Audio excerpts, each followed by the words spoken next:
A slight delay in starting, but it gives me great pleasure to welcome you all to this Politics Society Student Festival discussion about how the SNP have done in government since the election last year. And we're delighted to welcome 4 MSPs who were elected last May in different parts of Scotland.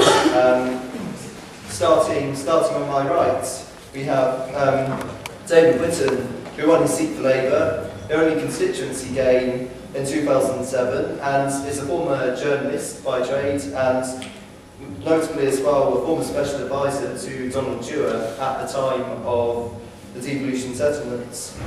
In the Parliament, he now serves as Wendy Alexander's parliamentary aide, someone he worked with closely around the time of the Scottish Parliament being created. Next to him we have John Lamont, who speaks to the Conservatives on community safety, a law graduate from Glasgow University. He won his Roxburgh and Berwickshire seats from the Lib Dems, an area he describes as knowing like the back of his hand. And I have a confession as an Englishman, and this is to my real shame. There's a Scottish word on your website, Kent, which I've never come across, but I'm very pleased to say that I've been educated subsequently about the meaning of Kent. So it goes to show that you learn something every day. On the other side, we have Liam McArthur, who worked in Brussels and Westminster before working as Jim Wallace's special advisor in the last executive. A former politics student at this university, something he shares in common with a number of us. He succeeded Jim Wallace as Orkney's MSP and speaks to the Lib Dems on enterprise and tourism. And last but not least, Alasadair Allan won the Western Isles for the SNP and is former National Secretary of the party. I was quite amused to read that he once wrote a booklet about Scottish independence. It dealt with weighty questions about economic policy and some of the other implications. It also dealt with questions about whether in an independent Scotland it would be possible for people to watch EastEnders. I think the answer to that was yes. Yeah. Whether or not it would be advisable is another matter, but because of the current political composition of the Parliament, we've organised this debate discussion slightly differently to many of the others, and in the interests of fairness, our 3 opposition speakers, as it were, will open and Alasadair Allan will finish off, and then we'll go into discussion and audience participation. So could you please join me in welcoming our speakers?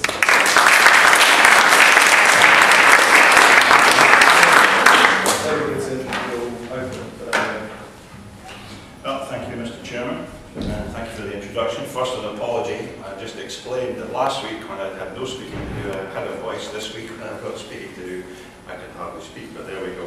Get your excuses in first was always my motto. As the Chairman has rightly pointed out, there are 4 political virgins that sat before you, who were all elected in May. I guess our experience of what's happened since May is somewhat different, because that depends on which party and which side of the House you're sitting on. Anyway, grateful to the University for organising this Great Holyrood Debate, how have the SNP done in government. We've also been warned that we're being filmed on this, so I've got a real fear of appearing on YouTube. So I need to watch my language and maybe decide whether or not I'm going to say a couple of these things, but never mind. We'll carry on. Honesty is the best policy. First of all, I'd like to thank the Politics Society for organising the debate, as I said, but I fear you might not be too soon. This really is a question for about a year from now. After the full impact of 1 year's budgets have been absorbed, and after a reasonable period of time has elapsed for some of the SNP's decisions to catch up with them. And frankly, this is the bit I did think about taking out, after Labour has had a chance to take a good long hard look at itself and come forward as an effective opposition. There, you can't say you're not going to get on with me. However, I can't speak for Mr. Allan, but he'll be able to spin for himself and his party later on. When asked to speak in this debate, my mind automatically went to that famous Monty Python sketch in the film The Life of Brian, when the question of the debate was, what have the Romans ever done for us? Now, the only reason it did this is there's a strong Roman link in my constituency. The remnants of the Antonine Wall lie about 400 yards from my street. And there are some historical comparisons that can be made. Then as now, we have a strong group, a group of people, in this case not Romans, but SNP supporters, intent on keeping out invaders, then the Picts, but now Westminster government, for invading their turf. So, how have the SNP got where they are today? Slick fighting machine, yes. Large number of troops on the ground, depends on which part of the country you're in. Ability to market a message, definitely yes. Credibility, well, the jury's out on that one. It would be churlish and perhaps wrong not to acknowledge that the SNP election campaign was probably their best ever.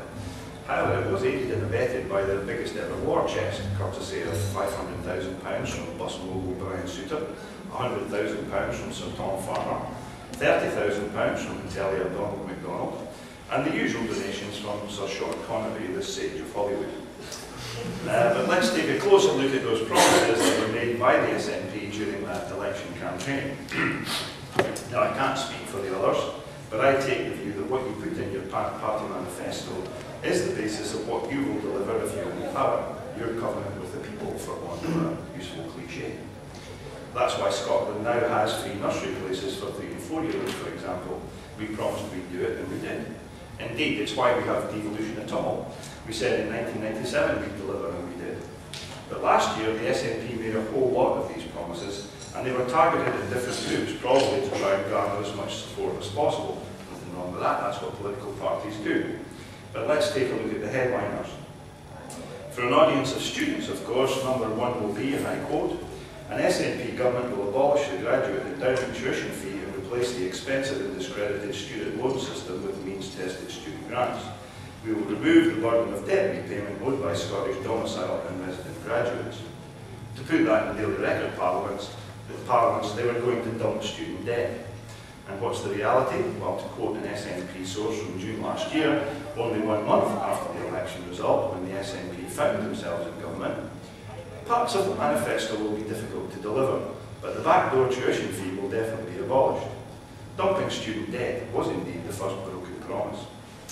Then we come to the mystery of when a promise of 1,000 extra policemen are not 1,000 extra policemen. And the answer is probably when Justice Secretary Kenny McCaskill's lips are moving.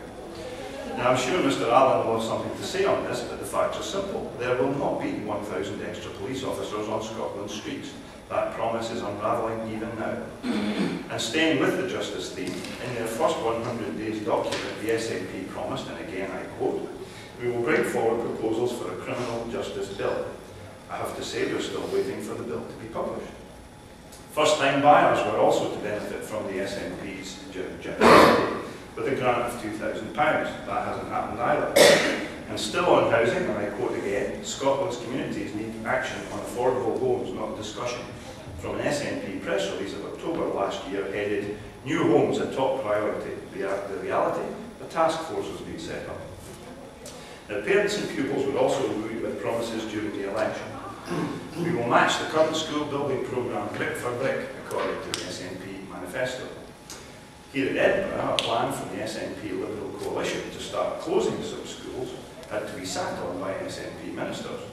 The Cabinet Secretary for Education, one Fiona Hislop, was, however, forced to admit, we don't have £100 million with Edinburgh's name on it.